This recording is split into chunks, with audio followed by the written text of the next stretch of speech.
that stuff. Great. Whatever you want. We're ready when you're rolling. Yeah, we're rolling. So tell us, you were born in Honduras. Well, it was weird because like my mom who raised me, she's Mexican, and you know, I've always identified with that culture because, you know, I was always part of that. But, you know, I was always known by my friends, you know, hey, you're not like us. Because I grew up in East LA where everybody's Mexican. So they were all like, we're Mexican. And, you know, they would say things to me like, you're a wetback. And I was like, but I got a green card. Then I show them my green card like, look, I got a green card. And then they'd be like, well, you're a wetter wetback. And I was like, how could I be wetter? Well, you're from farther. I was like, whatever, dude. I didn't even understand that whole concept when I was growing up. And then the weird part is that when I started doing stand-up, it was the opposite. Like when I was in East LA, everybody knew, hey, that's the guy that's from Honduras. But then when I started doing stand-up and I left that little community, like everybody who was Mexican was like, hey, you're Mexican. No, I was born in Honduras. Nah, dude, you're one of us. And it was like, well, no, dude, like all my life, I wasn't one of you. And they're like, no, but you are. Where did you grow up? East LA. Dude, you're one of us. And then it was like, you guys got to make up your mind about this stuff. And, you know, the predominant culture in Los Angeles is so Mexican that people just were like, oh, so you're Mexican. It's actually gotten to the point where people are like, well, why do you act Mexican? I'm like, I don't. I tell people where, you know, and they're like, well, I thought you were, well, how's that my fault that you thought I was this? You know what I mean?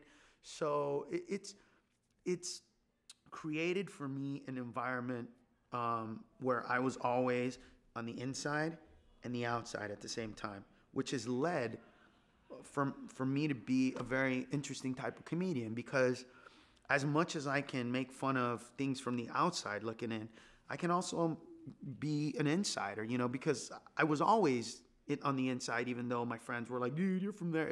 We were always friends, but I was and I wasn't. It's kind of like an American. I've been here since I'm 7 months old. I'm 39. I've always been an American, but I wasn't, you know what I mean? And I've always had the ability to be that because my life has always been that. You know, I have 11 sisters and 6 brothers, but I was raised by my uncle and aunt. So I had 2 sets of parents, and I had all these brothers and sisters, but I was an only child over here. And so it always gave me the ability to see things from a different perspective because I knew that there was one because I had it. There were days when, you know, I was that guy, and there were days when I was that guy, and it was weirdly interesting to me. Like, you know, growing up, my friends would pick on me, you know, but then when we had a football game or we had to go, you know, fight the other crew, then all of a sudden we were boys and we were together, you know. So it was always like those moments of solidarity. We're like, yeah, and then it went back to, dude, you're different, and I was always looking at life like that. So it's just been amazing that now I can be multifaceted that way. You know, when you watch my comedy, I mean, I do racial stuff, but unlike shows that preceded me, like the In Living Colors of the world and Dave Chappelle's, and those shows were very predominantly black and white. You know, this is the black experience, this is a white experience, and they rode those lines very well. You know, my shows, whether it's stand-up or my comedy, you know, show that's on Comedy Central, is very different. I mean, I've played every single ethnicity in the first few. I remember there was one episode last year where I played a black basketball player, a black slave, a white guy, an old Hispanic guy, and we were all going, can we get an Asian guy in here just to complete the trifecta? And it's that comes from, yeah, I'm here, but I'm there. And that's all growing up. Where did you get the awareness of these other dialects? As a dialectician myself, I admire you. You're right on with that sound. You know what it is? I love people, and I love listening to people. You know what I mean? And there's to me, it's music. I hear music. I don't really hear like the specific of it. To me, it's like a song, and I go, oh, that guy's singing this song, and so for me, it's more of a flow. So you know, when I talk to my Hindu friends, or when I met a Hindu guy for the first time, it was so different for me because, you know, I grew up with this guy. his music is like this, you know. Hey, Holmes, why you going like that, dude? You don't need to be doing that, eh? And so to me, it's not about what he's saying. It's more about that, you know. I can break it down in my head as to that East LA guy goes, hey, and so, okay, so that's that music. Then I meet a Hindu guy who would be like, hey, what are you doing? And so then to me, it's like, you know what I mean? And okay, so that's the music of it. Then I go, you know, from East LA, I shoot across and we go have Chinese food in Monterey Park where there were Asians, but then I would like go to sushi with the Japanese and I would realize that it's completely different music. The Japanese is pseudo, you know what I mean? And when they talk English, it's a harder, you cannot go, it's not like that. Whereas the Asians are more like, you don't know it's like that. And then, okay, so that's different music. And to me, that's just so fun. And then I go, okay, why aren't there L's? You know, why can't they say lottery? Why? So then I go, okay, what's the language? And then I go, oh, there's no L in these Asian languages, so they say that. There's no F in Tagalog, so Filipinos, you know, when they get mad, they say puck. Okay, I get it now. And then I start going, all right, well, what about my people? We say, how are you? I love the Dyers. We have the J sound and the Y sound, but we flip them for some reason. I don't even know why, but okay, I see these patterns and I go, okay. And now I'm going in the Midwest and then I hear some guy go, man, you're funny, mate. And I was like, oh, wow, here's another one. And to me, it's just fun. It's fun because it's humanity and I'm talking to people. And you know what the funny thing is? I don't do this on purpose. But anytime I go perform, like, you know, in the South or where they have accents, when I come back, my friends can tell me where I've been because I start sounding a little bit like the people that I'm hanging out with. So when I come back like from Birmingham, my friends will be like, so what's going on, dude? And I'll talk to them and go, you're in Birmingham. How'd you know? Because you got a little twang in your voice right now. And they'd be like, you just got back from Oakland, right? Yeah, why? Because you sound a little like ghetto and what's up, dog? And I was like, damn, for real? See how you said that? Oh, shit, I didn't, you know, oh, wow. And I don't even realize it. But what happened is when I started befriending people of different ethnicities, I realized that they feel comfortable when you know something about them, when you know something a little more than everybody else. And we live in a society that right now says, pretend everybody is just a person. Just pretend everybody's a person and talk to them like that and ignore anything else. And I just don't believe that. You know what I mean? When I go, for example, out of the country and I go to Canada and I meet somebody and they're like, hey, are you an American? Yeah. All of a sudden we feel a little more connected. All of a sudden it's like, all right, we're the two guys in this Canadian world. And then if I go, yeah, I'm from California. No way, dude, I'm from California. And then all of a sudden we seem to be a little closer. And it's because, you know, you feel like you know something about each other. You feel that. And I try to create that bond with everybody whenever I meet them. And that all has to do with that psychology of making people feel comfortable. I want people to feel at ease when I'm on stage. I want them to know I'm not making fun of you. I'm making fun of what it is that we are, what it is that we do. It's not personal. If I make fun of the black guy right now, don't worry. I'm going to make fun of the Asian guy and then the white guy and then my people and then I'm going to do a dwarf joke. But it's all about who we are in encapsulating that, hey, it's okay to laugh at this stuff. That guy can't swim, but that guy can jump. And that guy can't, you know, and in these experiences, everybody at the end of this is just like, wow, that's so cool. Because they walk away looking at everything that they saw and they heard, and all they realize, wow, a room full of all kinds of ethnicities, we're all just laughing together at this stuff. And then it becomes okay to know a little more about somebody. Because if you're just a person, why would I want to ask you where you're from? Why would I want to know what your religion is? Why would I want to know what your culture is? You're just a person like everybody else. That's not important. Now, if I look at you and I say, that guy's different than me, I want to know why. I want to know what makes this guy different. What experience does he have that I don't? Then it's interesting. And then I say, hey, tell me a story. And then he tells me a story and I go, oh, wow, really? they eat dogs over there? Oh, what, are you going to judge me? No. They eat snakes and goats where I come from, dude. You're not going to believe that. And then all of a sudden a dialogue occurs that is more than just, hey, how are you, Bob? How are you, Wang? Yeah, great. You know, we're all going to go eat at Denny's. And it's not like that. Life isn't like that. I like getting into the Sunday conversations. What do you do when you eat with your family on Sunday? Those are the stories I want to talk about. Those are the stories I want to know. I love being there with my Asian friends when all of a sudden they start picking on one of them and going, dude, you are so Chinese.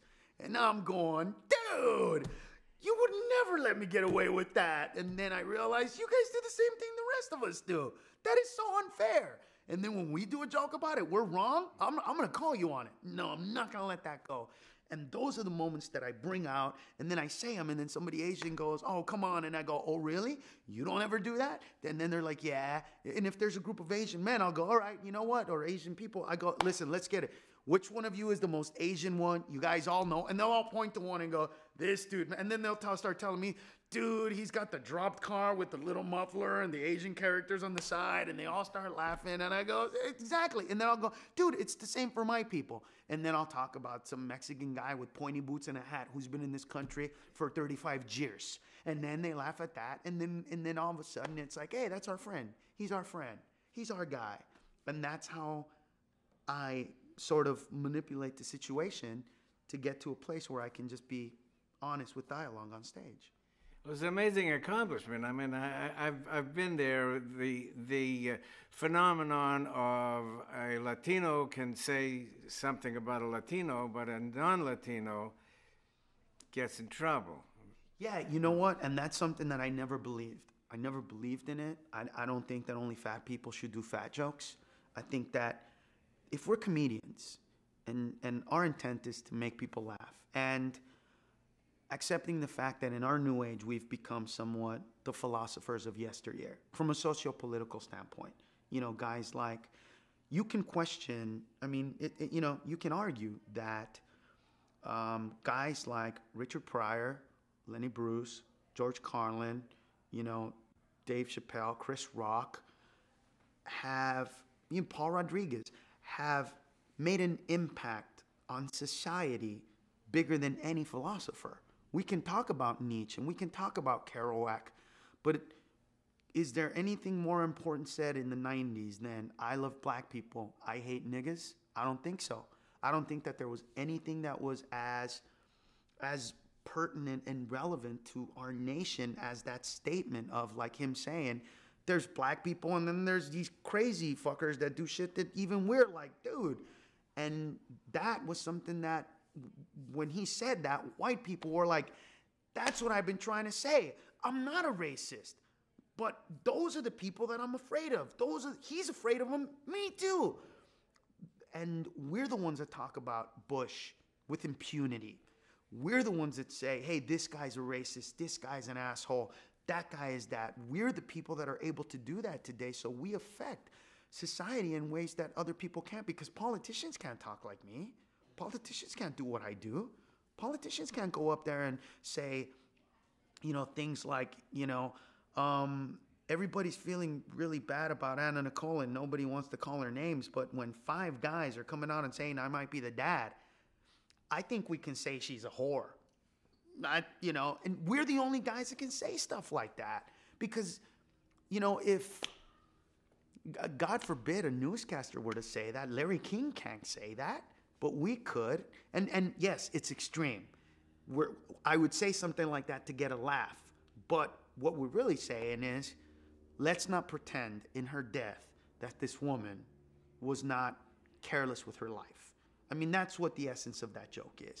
And we can say it in a way that the average lay American gets it. And those are the things that only we can do. You know, when the crocodile hunter died, you know, all of the newscasters were like, oh man, that's a sad day. It took a comedian to say, wait a minute. If a guy's riding down the street in a motorcycle 120 miles an hour and he crashes, we all say, that's what he gets for going fast. But when a guy who plays with dangerous and poisonous animals for a living finally gets attacked by one, We all go, I can't believe it happened. I can't believe it took that long for this guy to get bit in the ass by one of these animals.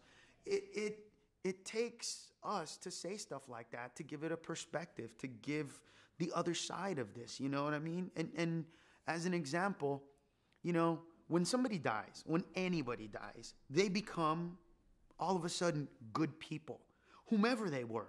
I guarantee you that, you know, when Osama bin Laden dies, there will be people that will say, well, you know what? He was doing it because he thought that was the best for his people. And as evil as he is, there will be people that say that because in death, it's like everybody was nice all of a sudden. Everybody was good.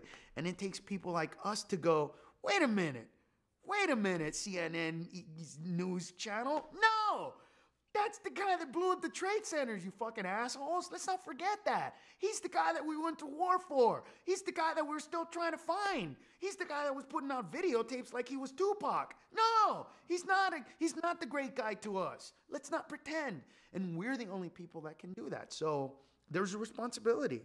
It's bared upon us. And maybe it's stupid of me to, or maybe I have delusions of grandeur with this, but, you know, I just feel like if I'm going to do this, I got to try to be great. I got to try to be unbelievable. I don't want to be mediocre. Well, it's part of your lucha, part of the fight. When did you discover the Bina phenomenon, that could be one thing and it would neutralize anything Hispanic? That just fell into my lap. I was at a function, believe it or not, I think it was a LULAC function or something like that, but one of these, you know, very progressive Hispanic American groups. And I remember I said the word Hispanic. And somebody said, you can't say Hispanic. Hispanic was a word created by the Nixon administration to separate white people from you know, us, because we used to be white before that. There was no Hispanic. Then they invented Hispanic to separate us, to let us know. So then I said, all right, I won't use Hispanic. Then I said Latino. No, I don't speak Latin. Latin is for church. Have you ever heard us? Yes, we go to church, but we don't speak Latin. I don't know what he's saying when he speaks Latin. You know what I mean? The only people that speak Latin and know Latin are doctors. So that's not who we are. I said, okay, fine. I went, and then I said, Chicano. Well, unless you're of Mexican descent, because if you're not of Mexican descent and you were born here, then you can't be a Chicano, because Chicano is very specific to Mexican Americans and specific to people that were born here. And I was like, oh, shit. All right. We're beaners because we all eat beans, right? And everybody started laughing. So we're beaners? Great. And then I realized, oh, wow, I stumbled on something here. It's so funny and stupid that they just don't fight it. You know what I mean? And then I realized, okay, I'm gonna keep saying it because I don't get emails about it. I got more emails about those other words than I've ever gotten about the word beaner. I couldn't even tell you why. And it's probably because it's intended to be comedic. Yeah, that was the note I have. That's amazing as I'm watching you, and I have the perspective of having had a lot of brickbats as Jose Jimenez in the early days. Right. Well, so continue with you're a crusader. You're bringing more to it than just a giggle gatherer. Yeah, but you know what it is? I was reading, I think it was either Plato or Aristotle. Could have been Aristotle. And he was talking about way back in the day about how the majority of people function on a level of 1 to 10. The majority of people function on a 5. You know what I mean? That's their output of energy, of wanting, of desire, on a 5. In order to be not mediocre, you just have to perform at a 5 point something, at a 6, and you're already above the fray. And what I realized is, you know, we live in a world where the majority of people will be passive and okay with the way things are. And there'll be few on both ends of the spectrum that really, really fight for whatever those things are. And that it's never going to change. But that's just my role here, to try to make a difference. You know what I mean? Plato and Aristotle, who were far greater men than me, you know, guys like Gandhi and Jesus Christ and John Lennon, you know, these guys tried to bring peace to the world through peace itself. And all those 3 guys were murdered. That's a fact. And so for me, it's about understanding that that's my, there's no frustration. You know what I mean? I know that I might change a few people in my lifetime or give them a perspective that they didn't have. And that's it.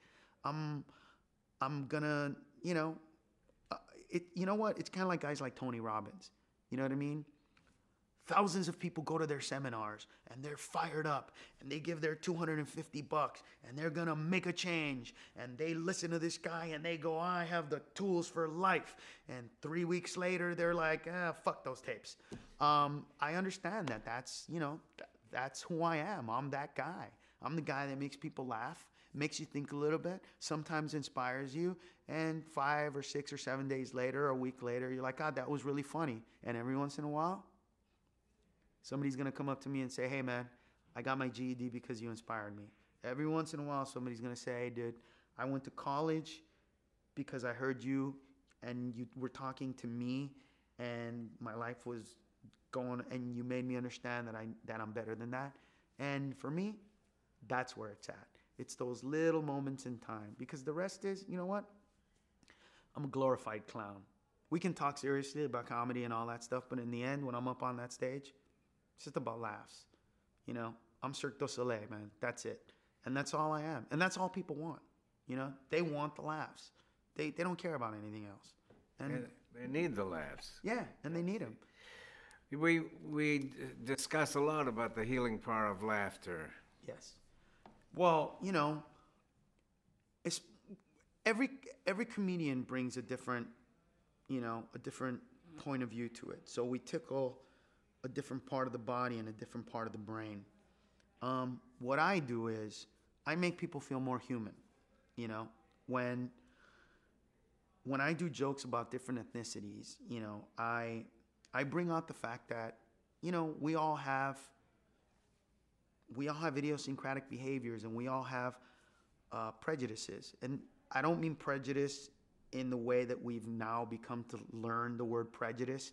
Prejudice just means prejudge. It's not anything negative about black people. Like, it's been used so much in that way that now all of a sudden it's garnered some different meaning. It's kind of like the word abnormal. When you say abnormal, people freak out. And it's like, look, all it means is it's not the norm.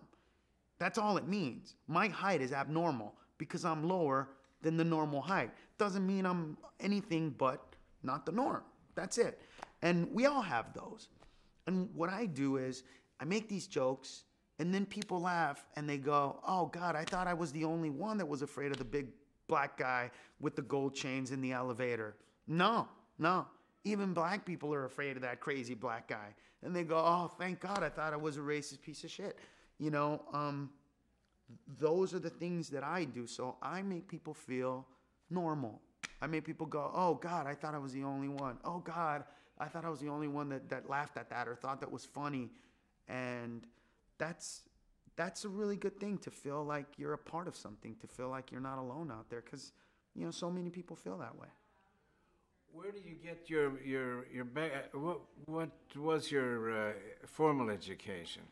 I was going to college and I took a lot of philosophy before I stopped going to school, and I was studying to be an electrical engineer. So the philosophical part of who I am is the very emotional part, the bedrock, so to speak, of my comedy. The other side of it is the math of it. And for me, comedy is very mathematical. It's about proving or disproving equations. My statements are just about, all right, so you're telling me that x equals, 3. But you're also telling me that x plus 2 equals 6. That can't be the case. So let me break it down to you. And then I make statements to debunk whatever that is. And then I say, this is the real equation.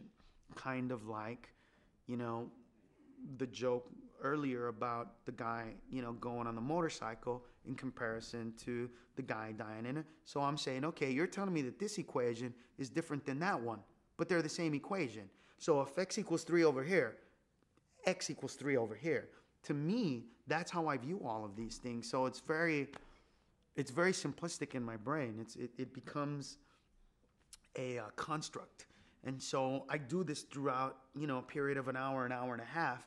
And when I get to the end of it, it's kind of like, okay, lesson over. Did you see what I taught you? Did you see what I was saying? Did you see what I was getting at? This is why it's funny, because in the end, X plus Y equals 19. Take that home with you. And that's how I view all of this stuff. It's very mathematical in terms. So this obviously was the root cause for The Mind of Mencia, the title of your show. Yeah, it was because, like, you know what happened? You know, though we have writers on the show, you know, every time anything gets pitched, it just becomes something different because it's all just funneled through my head. Nothing is written on this show that I don't touch, that I don't get into. I mean, it's even if an idea is completely foreign to me, as soon as I hear it, it's like, oh, here's what we do, and I would do this, and I would do that, and then we do this, and then all these guys are just going, hey, Rayo, slow down. All the writers here carry recorders because when I get into a moment, they got to capture it because I just go off and I give them all this information and it's immediate, and then they just kind of put that into a script and format it, and then we work on it and we move on. But that's a weird part that, I don't have anything to lose. I'm not afraid. I think that, freedom of speech is not just valuable. I mean, if you look at repressed countries, the one thing that most repressed countries don't have is the ability for their citizens to say whatever they want. To say, I hate this, or I hate that, or I like this, or I like that. That's so important. That's so important. And I think that too many of us forget that. I mean, we live in a country where if you hurt somebody's feelings at work by something that you say, you can get fired. Where in reality, nowhere in the Constitution are you protected from feelings. And, it goes too far when that's the case. It goes too far when somebody can say something and, I'm offended at that. And this guy's got to go to sensitivity training because he told a joke that, by the way, at the golf course with our 4 friends would be completely acceptable. That's just wrong. I think that people need to grow some thick skin and understand that there's an opposite side of freedom of speech. And that is, people are going to say things that you don't like. People are going to say things that you don't agree with. But here's the deal. You don't have to come and see me perform. You don't have to turn on my show. There are thousands of other comedians that you can go to. Go to them. Go to those guys. Choose not to watch or listen to or patronize establishments where people that you don't like are performing. I don't understand why that is not a viable option for Americans. I don't understand why everybody's immediate reaction to everything, get them off the air. Get them off. It's like, why don't you just go like that? It's not like even back in the day where you had to go like this. I mean, it's just, genius. That's it. And I find it amazing that, here's an example. A V-chip, right? To me, I pretty much never did anything in my house that I wanted to do that my parents said you can't do because I was afraid of my parents. I was afraid that something bad would happen to me if I did anything that my parents said, you can't do that. So it's difficult for me to understand a parent relinquishing control and saying, you know what? As a parent, I cannot control my child. I can't tell my child what to do. So I'm going to get a V-chip to block all the stuff so that I don't have to even do that. And I don't get that. I just want to tell your kid, hey, you can't watch this show. And your kid goes, okay. I mean, I don't get it. And if they watch it, you punish them or you do whatever you need to do, and then they don't do it again. Like, this whole thing, I don't get it. I don't understand it. And it just seems like little by little, it just becomes less and less our fault. It's not our fault. Nothing's our fault anymore. You know what I mean? Nothing's our fault. I'm a victim. Everybody's a victim in America. The word victim applies to things that it cannot apply to. Victim is somebody that is victimized in a way that they have no recourse to do anything about it. Hence, they become victims. How can you be a suicide victim? How can you be a victim of something that you did to yourself? In definition, it makes no sense. And nobody says, you know, and I'm sorry that people kill themselves. We have suicide hotlines. We care. But, you know, you're not a victim. You're a guy who killed himself or a woman who killed himself. And you know what? A lot of us have bad days. A lot of us have. And, you know, some of us have to, like, I think that we do people like that a disservice when we don't tell them the truth, when we don't tell them, hey, we have bad days. Do you know how many kids think, oh, I'm the only one going through this and she doesn't like me? I wish I could talk to those guys and go, dude, every kid your age goes through exactly what you're going through. I went through it. Your dad went through it. Your dad spent nights crying going, why me? It's the same thing. And why don't kids know this? Because nobody talks. Nobody talks about it. You know, nobody talks about it. I saw my 15-year-old nephew the other day and I said, you do realize that your mom knows that you like play with yourself about 15 times a day. You know that, right? And he was like, well, what are you saying? And I go, she knows, dude, trust me. He's like, no. I was like, really? You think she doesn't know that she has to buy like one shampoo for every 5, you know, conditioners? You don't think she knows what's going on, dude? And he was like white, like, oh my God, how do you know? I'm like, because I did it before you, dumbass. That's why. Oh, you idiot. And I think that if people knew that there were more people like them going through the things that they go through, they wouldn't feel like, I'm going to kill myself. I got to end this because it's kind of like, you know, when people are in traffic. You know you hit traffic. You know you live where you're going to hit traffic. You hit traffic every day. Why are you pissed? Like, I don't get it. Like, I would understand if you never hit traffic and then one day you're like, what the hell is going on? But, like, I could just imagine taking a 5-second video clip of a year in the life of somebody, and every day it's like, goddamn traffic, oh, there's traffic. And you're like, all right, at what point are you going to get used to this? You know what I'm saying? At what point are you going to go, you know what? I think I'm going to have to deal with traffic. I don't get it. And I think if they realize that everybody is in the same boat as they are, everybody's going through the same thing, I think it would be different. But, you know, we try to paint this Disneyfied world to people. You know what I mean? We try to shelter our children from life, you know? We put pads on them and we don't let them ride a bike unless they're, you know, the Stay Puft Marshmallow Michelin tire man with pads everywhere. And they don't learn how to fall. They don't learn how to protect themselves. They don't learn that, you know, life is about failing. Life is about, the majority of time in life, we fail. You know, that's why in the rest of the world, soccer is a huge sport. Because soccer is way more like life than, let's just say, basketball. Basketball, about 50% of the time they score. That's not life. Life isn't, I'm going to go out with that girl. Ooh, I scored a basket. That's not life. Life is like soccer. You're a sperm and you're like, okay, I hope my parents are smart. I hope I turn out to be intelligent. I hope my gene pool is great. Then you look at your parents. Oh, I missed the shot. You know what I mean? You know, oh, I want to go to a private school. Oh, my parents are poor. I'm going to East LA. Oh, you know what I mean? Oh, I want to go to college. I'm gonna put my application into Ivy League schools. Oh, I ended up at Cal State LA. It's just like, that's life. And every once in a while, you see a beautiful woman and you go, you know what? I know I have no shot. So you walk up to her and go, I have no shot at this and I know this.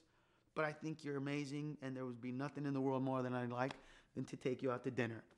And that one moment, she says, wow, I would love to. And that's, goal! That's it. That's that moment, you know? There's not a lot of them in life, really. I mean, you know, we can sit here and talk, and we have many moments, but in reality, there are very few moments that we can really, as human beings, go back to and go, God, that was one of my goals in life, you know? And I think that we need to understand that and know that that's cool. But we don't teach our society that. We teach our society that instant gratification. You're always going to be happy. And if you're unhappy, hey, something's wrong with you if you're unhappy. You need a Valium. You need to take Percocet or Percodan. You need to take Zoloft because you're unhappy. And for me, it's like, no, part of life is being disappointed. Part of life is going through adversity. Part of life is, seeing how difficult it is to achieve one's goals, because when you do achieve them, it makes them amazing. It's kind of like a kid that had everything his entire life and then gets a great job. He feels like, I deserve this job. But they don't make movies about that guy.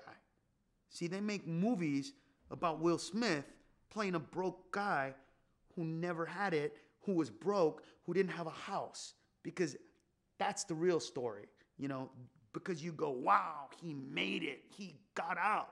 Nobody's going to go watch a story. This is a story of an upper middle class man who goes to an Ivy League school and gets his degree and goes to Merrill Lynch and becomes wealthy. I don't want to see that movie. You know what I mean? You want to see Nemo.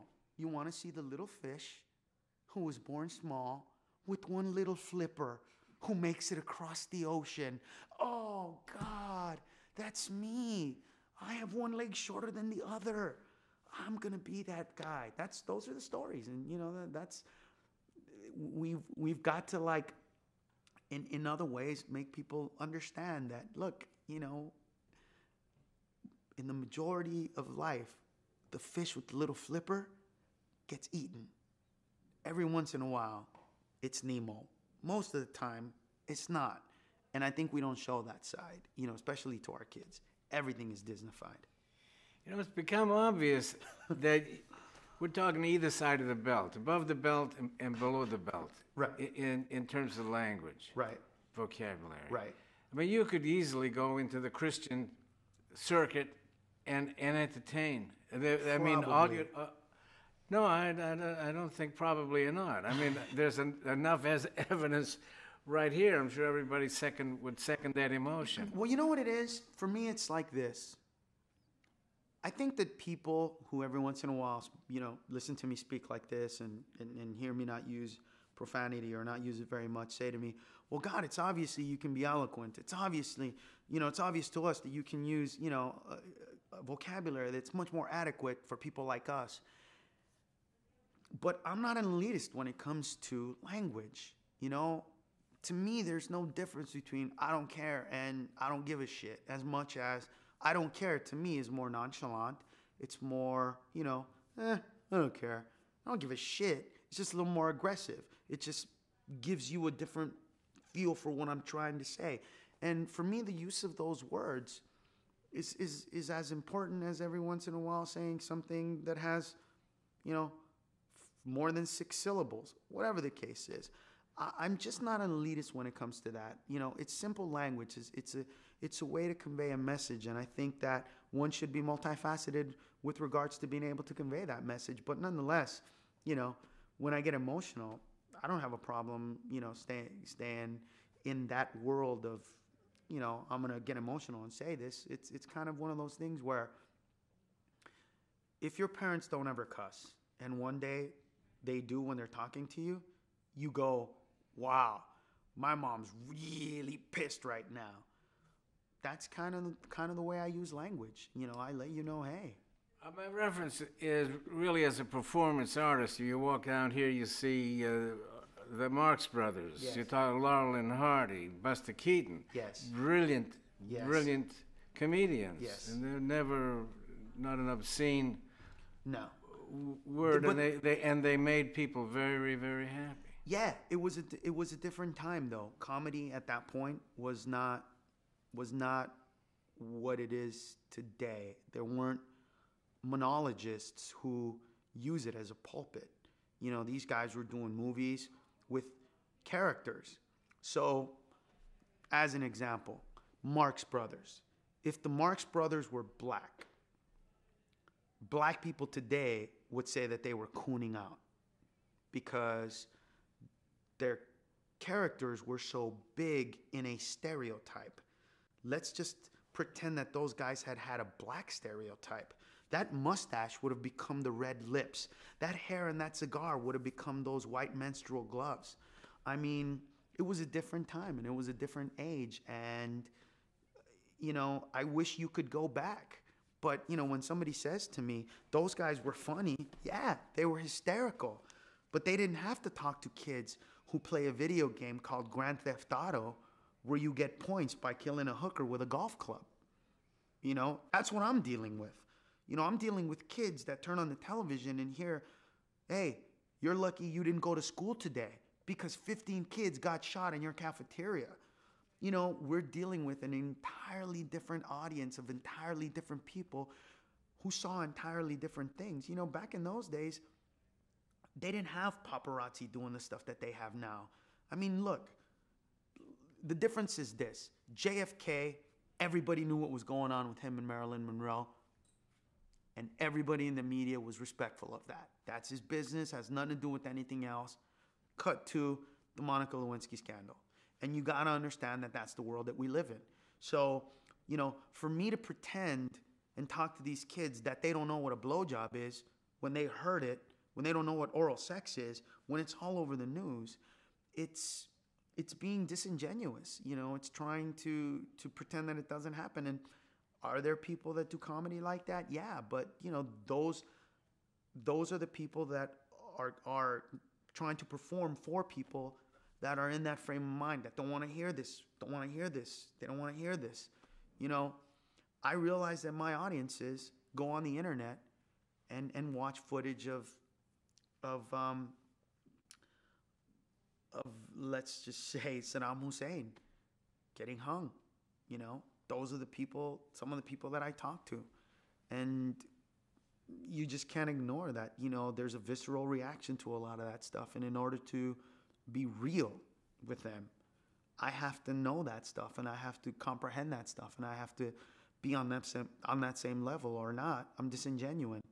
And also, just from a standpoint of just sociology, if I start talking to people as if I'm better than them, then it becomes me making fun of the way they are from a higher place. So if you ever see me perform, I never dress up, and I never dress up my vocabulary, because I want them to know I'm like you. You know, I want them to know I still have a Nissan Pathfinder. Is it my only car? No. But do I have it? Yes. Because I don't want my voice to betray that reality. And I don't want the way I dress to betray that reality, because that is my costume. I don't have a cigar. I don't go like that. But I do have my clown face. It's just a different clown face for a different time, where comedy has evolved to be something different than it used to be. Being non-argumentative, what's your take on Jerry Seinfeld? I love Jerry. I think Jerry's a genius. Well, that's my point. He's a contemporary Sure. yours, but he would never deal with the says, issues. But he would never deal with the cocksucker issues. and- Yeah, but he would never deal with the issues that I deal with. That's the difference. He would never. That's a good point. He would never. Let's take his show, a show in New York, where none of his friends were ethnic. You know, pretty much a show that at the time was maligned at times for not having people of ethnicity in his show. He lives in New York and he doesn't know any Puerto Ricans, you know? Seriously, he lives in New York and he doesn't hang out with black people, you know? So again, he's painting a different world. He's trying to paint the world of, hey, we all get along and we all get great jobs and we all do that. If I had a network show, I would have my black friend coming in and going, I couldn't get a cab in this goddamn city. That's a different issue. That's you know what I mean? That's this, and you can't tackle those issues and not be real. You know, I can't go to East LA and talk like I'm not from there, because those people will be like, dude, stop it. You know what I mean? It's the same thing. It's, you know what it is? Taking it back to way earlier, this started with us talking about the way I speak those different accents. That profanity, is an accent. It's just simply an accent.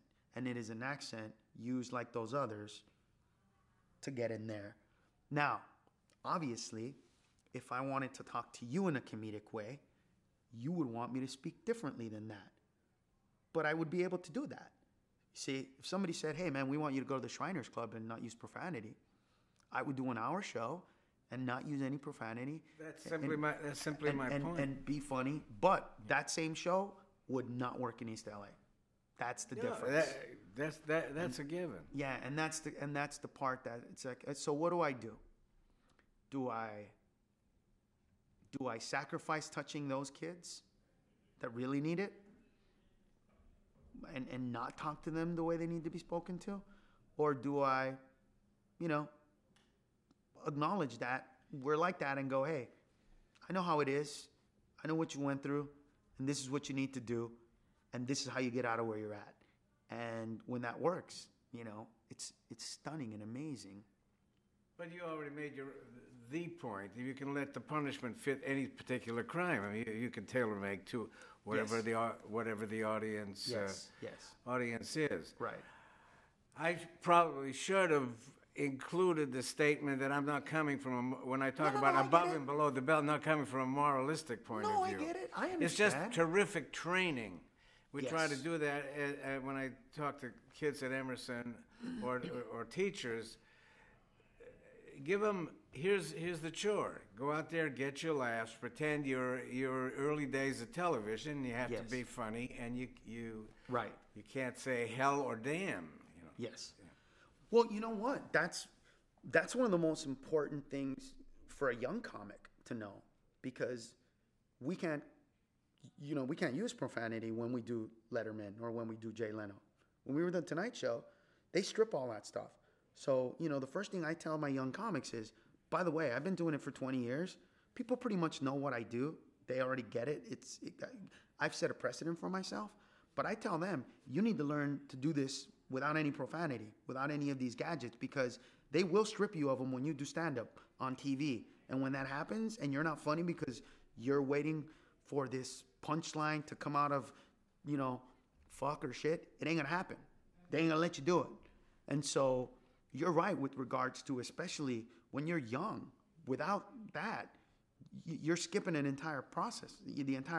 And that step is unbelievably vital. But I went through those stages of not doing that, and you know what I mean? And then I found, levels that I wanted to get. And, now I can pretty much I've performed in front of children, and, I do it every once in a while. I go to schools and do some of this stuff. I mean, it's to the point where, I can tailor it to whatever, but it's only because I realized, from a very young age, that in stand-up anyway, that I had to be multifaceted, that I had to. But for me, it's kind of like, you know what?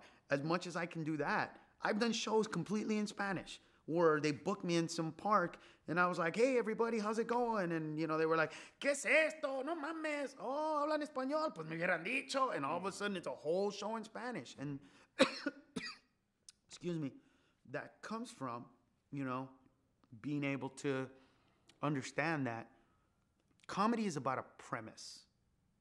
It's really about a premise. When you boil it down, it's a knock-knock joke. We complicate it. We put all kinds of bells and whistles on it. But in the end, it's really about a premise. And that premise can be done in hundreds of ways. And for anybody that doesn't understand that, just wait till something big happens in the news and watch all of the late shows. And you will see that they will all do similar jokes about that one subject. And then you realize that it's just about the premise and the personality delivering that. But the premise becomes funny. Anna Nicole Smith, blank, blank, blank. And they all do the same kind of joke. Some of them sometimes pretty much the exact same joke, because the punchlines sometimes write themselves, Carlos, being Carlos Mencia, not Jerry Seinfeld, and dealing with the kind of issues that you do deal with, What's the flip side of unifying your audience? I mean, what's been, for you, has there been a negative? No, believe it or not, the biggest thing that I've had, this is ironic. The biggest issue I have with ethnicities is the people that say to me, you don't make fun of us on your show, why not? That is the biggest problem we have on this show. Because it's like it's this campfire thing where we're all sitting around and we all make fun of each other, and at the end there's a guy going, what? What, my people aren't good enough? What? You know what I mean? And I literally get those. I've gotten those from the Jewish community, and I've had to add jokes. And then there's like, people like, you never make fun of Bolivia.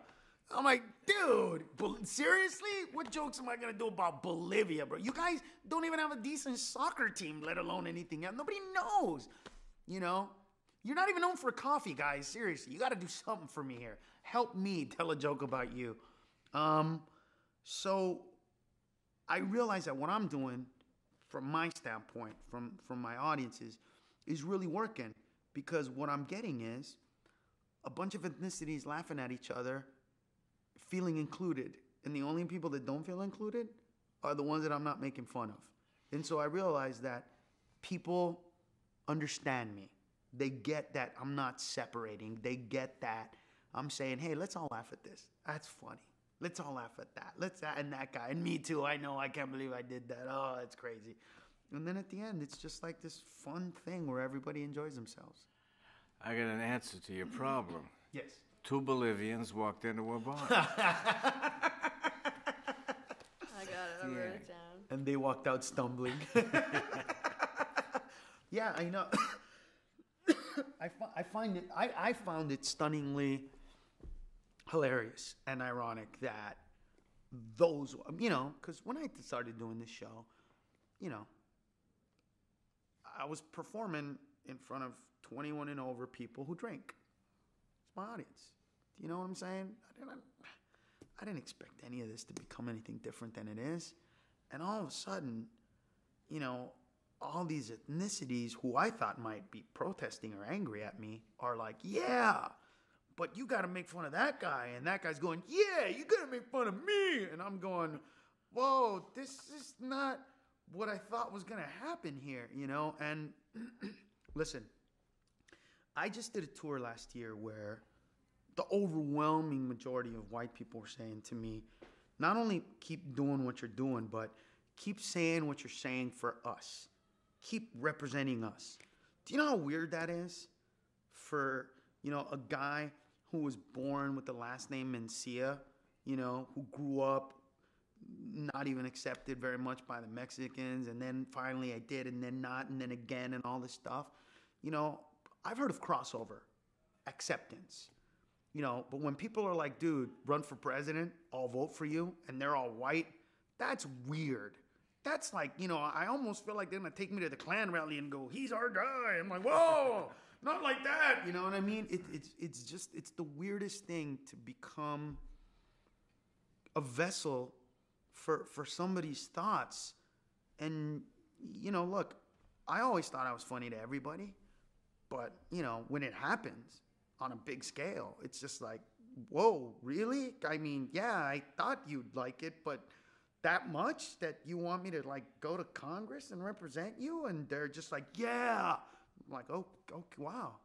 All right, I'm never going to do it. But God, that's amazing that we can do that. And that's the difference, between guys like Groucho Marx and guys that were in that realm. Those guys were never looked at like a guy that can run for president. Nobody looked at those guys like, hey, man, you represent us in that way. They were funny and they were brilliant and they were unbelievably imaginative. But it's like this other thing has occurred with us now that it's another level that isn't always very comfortable. You know what I mean? Because sometimes I want to be those guys. You know what I mean? I want to be a joke teller sometimes. Sometimes I want to go on stage and not be relevant. Sometimes I want to go on stage and just tell stupid stories about my family, about growing up, about how funny things were. And, and in the middle of that, so talk about the president. What about Katrina? And I'm like, oof, okay, I get it. You guys want something else. I mean, you want funny, but you want a little more. And it's like, okay, I get it. But yeah, I envy those guys sometimes, you know? I mean, to just be able to just tell jokes like Red Fox did, or just to go up there and say, take my wife, please. And, oh man, that would be a really, really fun place to be, you know?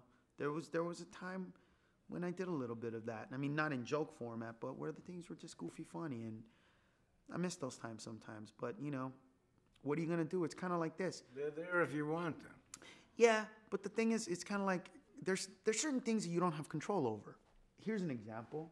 When I first started doing stand-up, I knew I was going to be funny for me, or try to be funny for me. I knew that I was going to. Do you think that I ever thought, ever in my wildest dreams, that the you know, Latino community in America would all of a sudden start going, that's our guy, he's our hey, Carlos speaks for, no, never. And nobody ever tells you that. You more than anybody know this. Nobody ever sends you a letter saying, hey, by the way, you know, now that you're going to become successful, can you please represent us? Can you take on our causes? Nobody does that. All of a sudden, you just get a letter from a bunch of people going, hey, man, what you did, put our race down. Like, whoa, what are you talking about? I just did a joke about my family. That's my dad I was talking about. Well, we don't all talk like that, and we don't all spank our kids, and we don't all live in the projects. And I'm like, whoa, dude, I never said that. I said I live in the projects. I said my dad did this. My mom hit me. I was never talking about your mom. Well, as one of us, you represent us. And it's like, whoa, man, I never, ever wanted this responsibility. But you know what?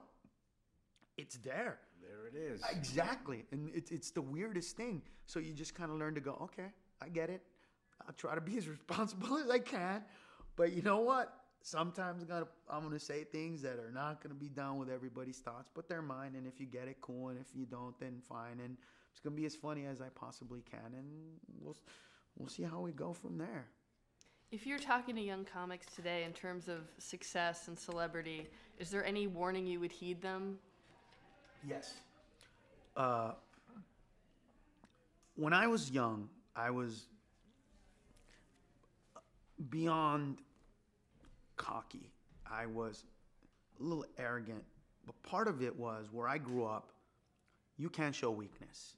When you're walking down the street, you got to look like if somebody messes with you, you might kill them, or you will die, or you will get shot, or you will, end up stabbed somewhere. And, it saved me from the ghetto. I never had to join a gang because of it. I was able to get good grades and not get beat because of it. On the other hand, when I started doing comedy, it didn't help. You know what I mean? That arrogance was detrimental, and I created a lot of enemies when I was younger because I wasn't. It's not that I wasn't nice. It's just I was like, hey man, I deserve to be here. I'm funny, and I'm gonna go on stage and do my thing, and that was it. And I wasn't humble. If anything else, I would say to young comics, have humility and listen to the people that are older than you. And I didn't do that. When I was younger, I was an irreverent guy, which by the way probably made me the kind of comedian that I am today. But nonetheless, I didn't have to be that, and I don't have to be that to be when I am on stage. But it took me a while to get out of that shell because it was my protection from where I existed, and that's all I ever knew. And I wish it was different now, because some of those relationships have stayed pretty bad since then, and for whatever reasons. I mean, I remember I was doing a Taco Bell joke, which by the way, for a Latino to do a Taco Bell joke, we all do them, but of course George Lopez came up to me one day and said, you're doing my joke. And I said, come on, dude, it's a Taco Bell joke. We all do. I'm not the only one. Every Mexican that I know of is doing a Taco Bell joke. And he said, well, out of respect for the fact that I've been doing it longer, you should stop doing the joke. Today, I would have stopped doing that joke out of respect. Back then, I was like, kiss my ass. No, you didn't ask me nicely. You told me that I should instead of, hey, could you? And, that was probably I know that was the wrong thing to do at the time because, you know, he had been doing it longer than me, and he had, you know, set a precedent. He did have a character, and I should have, you know, been respectful of that. But I wasn't, and I didn't take his joke. I mean, but nevertheless, it's, you know, those are feelings that still sometimes, you know, remain hard, and you can't get over that stuff sometimes. And I wish that I could go back. You know, I mean, I kind of feel like I'm the Shawshank Redemption. I wish I could go talk to that guy and knock some sense into him and say, hey, man, you know what? You're lucky to be where you are. You're lucky you're telling jokes for a living. You know, your mom has to cut hair. Your dad has to drive a truck. You know, some of your sisters have to clean houses. Some of your other sisters have to take care of old people. You know, some of your cousins have to pick fruits. And you get to tell jokes for a living and you pay the rent. You should be ecstatic. And, you know, I didn't understand that stuff. So, if anything, to the young comics, I would say, you know, learn how to be appreciative of what you have.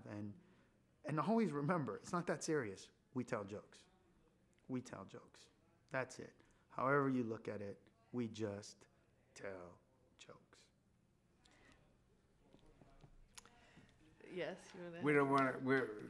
There's a good Mexican word called schnorrer, so we don't want to schnorr it too much at a time. We know you got to get back. That's all right. Did you have any other like really pertinent questions? Well, well, before you get to that, I mean, just we were talking to someone else today. I think it was Chuck McCann, and you can address this or not, but you know, he was saying that jokes, you know, he had been accused of stealing other people's jokes, but that once it's out in the public, you know, forum, original ideas come at multiple times often. You know, people come up with the same idea often around the same time, and it's hard to assign origin. Always happens. Yeah. So if always you want to care happens. to comment for the record. But that always happens. Here's an example. Taco Bell came out with a product called an enchilada, which is, of course, enchilada burrito. Mm-hmm. So the obvious conclusion is, how did they get them to mix? It's an obvious sexual reference. It's obvious. There was another one called the chilito. Now, in Mexican and Central American slang, chilito means little penis. That's literally what it means. So, you can imagine how many of us saw that on the menu and went on stage and went, can you believe they're selling little penises at Taco Bell? You know what? I would never, ever accuse anybody else of stealing that joke from me, even if I was the first one to ever have said it on a stage, because it is obvious. It is obvious. Somebody came up to me the other day and said, hey, man, you know, I heard that you stole a joke from Paul Mooney. And, you know, I said, well, first of all, I've talked to Paul Mooney about anything. He says, no. But what is it? And he said, you say that there aren't any Mexicans in Star Trek. And I said, first of all, bro, that's not a joke. That's a fact. You cannot tell me that I cannot state a fact on stage. And those are the kind of things that happen but a lot of that goes back to what I was saying. I didn't befriend these guys when I was young. You know what I mean? When these guys would talk about me, instead of going up to them and going, hey, come on, guys, you know I didn't do that. Let's go to lunch. Let's go hang out. Seriously, I mean, really. Let me explain to you guys, chilito, to us who speak Spanish, it means little penis. I never did that. You know, I just heard them go, dude. I go, fuck you, you know, because they were dissing me. You don't walk up to people that are talking bad about you in my neighborhood, because that's where you get shot. You know what I mean? You walk away from that. You stand tall and you buff up and you go, what, bitch? You know, that's how I survived. But yeah, it's not that it's original idea, it's that we're comics. Comics think funny. You know what I mean? We think funny, and there are certain things that, here's an example. If I started telling jokes and a real comedian who really knows comedy was listening to them, after about 2 or 3 minutes, he would probably be able to guess my punchline on every single joke, even if he'd never heard the joke before. Because we know where it's going. We know, oh, he's going to pull the rug out on this one. Oh, he's going to flip it and that woman is going to be a guy. Oh, he's not Mexican, he's Arab, and then he's going to start speaking Spanish. We all know the setups are, we know that the setup is there. You know what I'm saying? Somebody says, knock, knock, who's there? Interrupting cow. All right, I'm going to say interrupting cow who, and he's going to keep going moo. You know what I mean? I get it. Okay, I see. You know what I mean? It's that way. It's sad when people really do that stuff. But the reality is that kind of stuff only happens on a small level. When comics are really, really young, there's a lot of bleeding in and blending in of material. You know, they do jokes about, you know, taking a dump, and they do jokes about girls, and they do jokes about commercials. Hey, did you see the Snickers commercial? Those are very basic, easy things. I think that once people get outside of that, we become very much our own personalities. And I don't think that stuff exists outside of that realm amongst people that are really professional and have been doing it very long. I just think that, you know, when a reputation precedes you, I don't know if Milton Berle ever stole a joke, but I know that he has a reputation. I don't know that he ever did, but I know that they talk about it. I can't tell you that, you know, that other guys, you know, who are notorious in our business for doing that ever did it. But you know what? I chalk it up to, at some point in time, these guys pissed a lot of people off. And I know I did. And, you know, what can I say? So don't I worry can so much guarantee about you. ownership, I guess. Worry more about developing the persona and the... Well, you can't worry about ownership of stuff. If you wrote something and you know you wrote it, then be good with that. But also, you know what? We're not about one joke. If you're contingent on one joke to be funny, if you got to drop a joke out of respect, do it. You know, I wish I knew that. Drop the joke, gain a friend. I wish I'd known that. I didn't know that. I kept the joke and lost a possible friend, you know. So I think young comics should heed that warning and know that, you know, once it's out there, man, you know, young comics who don't know you, they're going to want to go to that. Because when a young comic sees my TV show or sees me in a movie and sees that I'm being successful, and he thinks, oh, that guy cheated to get there, or he wants to believe that I cheated to get there, that explains why he's not there. That makes it easy for him to go, I could tell you why that guy has a TV show, because blank. And it takes away focus from where their career is. So they're not sitting there going, oh, well, I'm performing at the coffee houses because I'm not funny enough. No, it's Carlos Mencia has a TV show because blank. And if it wasn't for that, it would be me. And, you know, you give them that out when you do that. And, you know, these young guys kind of need to understand that. And once a reputation is gained like that, it's never going to go away. I will always be known by some people as a guy who lifted material. It's just always going to be that way. And that's, you know, that's my penance for being the kind of person that I was when I was younger. But in the end, I go to sleep smiling. I go to sleep happy. Because in the end, I record all my sets. So if I really wanted to, if it was really important, I can actually go in my archives and go, okay, that's the first night I told that joke. 1992. This is the first time I told that joke. 1994. This is the first time I told that joke. 1996. So obviously, I told those jokes way before any of these people did. I'm not saying they stole it from me. I'm just telling you, there's the evidence. Shut up. But, you know, it's a waste of energy to lend credence to any of that stuff. It's a waste of time. It's a waste of space. It's a waste of humanity. You want to move on and be who you are, and you want to make people smile. Because in the end, you want me to tell you what everybody out there care about? Again, the laugh. You got the makeup on. You got the clown suit. Where's the little spray? Where's the little spray?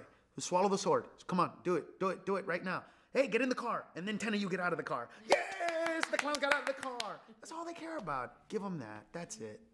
Wrap-up question for you. We have a stat question here, and you can answer it in 30 seconds, or maybe we'll be here until midnight. Okay. And it's it's premature here, but was it worth it? Oh, well, if I died right now, I would feel like I accomplished more than I ever thought I would. Ever. ever. Um, Disregarding the advice that I gave to young comics, you know what? I did it my way. I did it my way. There are repercussions to the way I did it, but I did it my way. I said what I wanted to say. I said it when I wanted to say it. I stood up for myself when I thought it needed to be done in every way, shape, and form. I never sold out who I wanted to be on stage. And I have, you know, many millions of fans out there that appreciate what I do.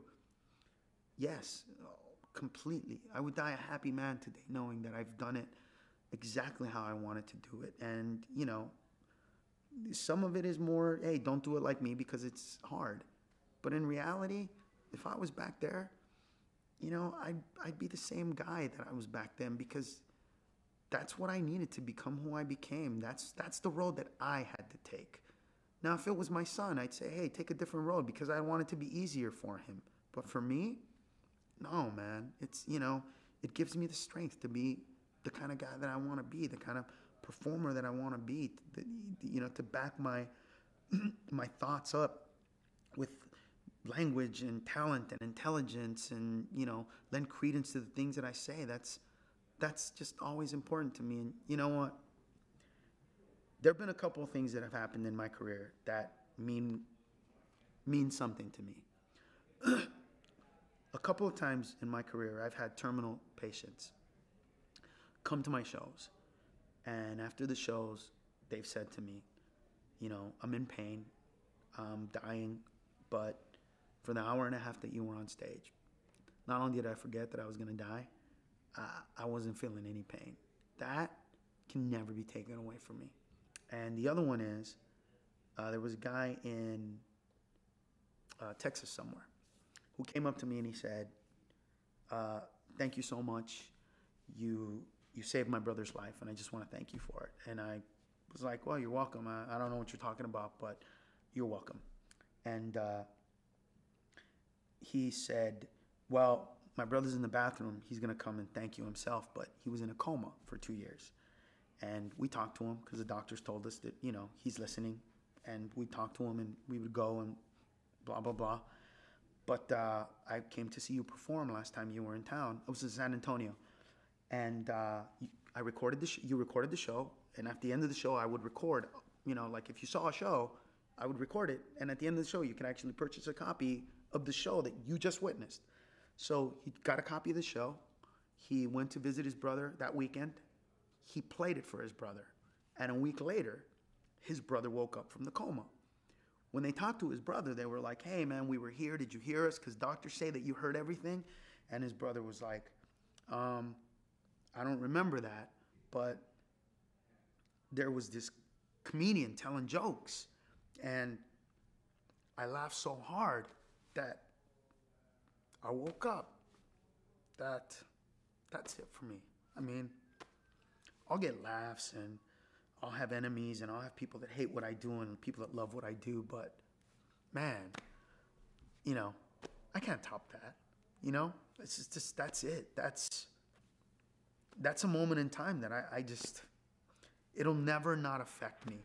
It'll never not be there. It'll be something that, you know, I don't know that guy would have woken up in any other way, but that's not what happened. You know, I woke him up. My gift, the thing that God gave me, you know, and I think we're put on here for a reason, and I think that we're here to do something, and I think that was it for me. I think that was the moment. That was the moment in time where God said, this is what you're here for, because this guy needs to wake up so that he can have kids and affect the world in a way. And I think that all the rest of this is a little gift of God saying, hey, you know what? Have some more fun down there. Enjoy yourself. But that's beyond my ability as a human being to even truly grasp what occurred that day or that night. But that is the moment that I look back to every single time I think about my career and say, I could go right now. I could get shot right now, and that will never go away. We bring good news. We want you to live. I hope so. Carlos, That's marvelous. God, they're gonna kill us out there because we kept you too long. But thank you so much. Hey, we got the boss We here. got the- Exactly. Thank you. El for that, Jefe. It's all really. good, man. It's all good. Don't worry.